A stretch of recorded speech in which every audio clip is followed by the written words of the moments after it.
now proudly serving those who serve. This is Around the Services. Welcome, I'm Staff Sergeant Josh Hauser. Protecting the warfighter and the nation, it's the mission of DoD's Transformational Medical Program. It's no small undertaking, even though the threats TMT deals with can't be seen by the naked eye. Staff Sergeant Brian Buckwalter reports. The threats facing warfighters today are generally known. Small arms on targets of opportunity. The battlefield, visible. The enemy, human. But ask someone from the Defense Department's Transformational Medical Technologies program, or TMT, and they'll tell you, to them, the threat is molecular, biologically engineered organisms. There is a threat. It hasn't gone away. We just haven't seen it pop up, but it's just a matter of time.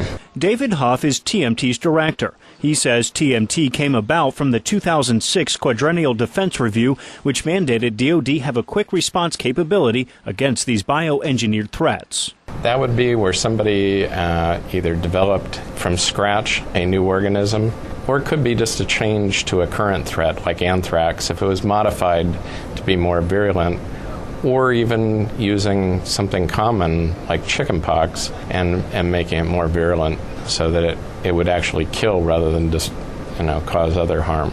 TMT is working with civilian laboratories to exercise their response capabilities. During the first exercise, the H1N1 flu virus was beginning to make headlines. We decided to go forward with that and address a real-world emerging threat as the first test case. Within 15 days, the company was able to identify the virus as H1N1, come up with 3 potential drugs to counter it, and then produce a drug ready for animal testing.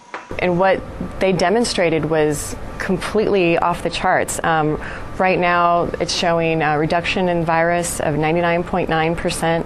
So, and the animals don't get sick. So normally, when some person or an animal has the flu, there's sneezing, respiratory distress, activity, weight loss, those sorts of things. And the clinical signs were virtually eliminated. It's proven to be good against Tamiflu-resistant strains of H1N1, and so far against any strain of H1N1. We're currently testing it against common influenza and other strains, and it appears that it's good against all of them. The potential outcome of these types of drugs, TMT says, could be not only therapeutic to someone already infected, but preventative too, administered ahead of time to a warfighter to prevent the spread of infection. And it's instant, unlike a vaccine, which can take up to 2 weeks to work. You know, in every cell you have DNA, and that tells the cells what to be, whether it's a hair cell or an eyeball cell. Viruses are similar. They use a similar structure. Instead of DNA, it's called RNA. Mm-hmm. So as soon as they know what the RNA looks like, they are able to come up with a drug that actually is specific to that sequence.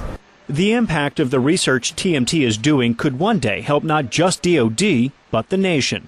Some of the research also may be applicable in the future against things like AIDS. We don't know yet. So it's a matter of pursuing new and novel ways of attacking these viruses and bacteria. It's what TMT is all about, says Mr. Hough, protecting the warfighter and the nation from unseen but potentially deadly threats. Marine Staff Sergeant Brian Buckwalter, Pentagon Channel News. And you can see this story and more in the latest edition of This Week in the Pentagon, which debuts Fridays at 1600 Eastern.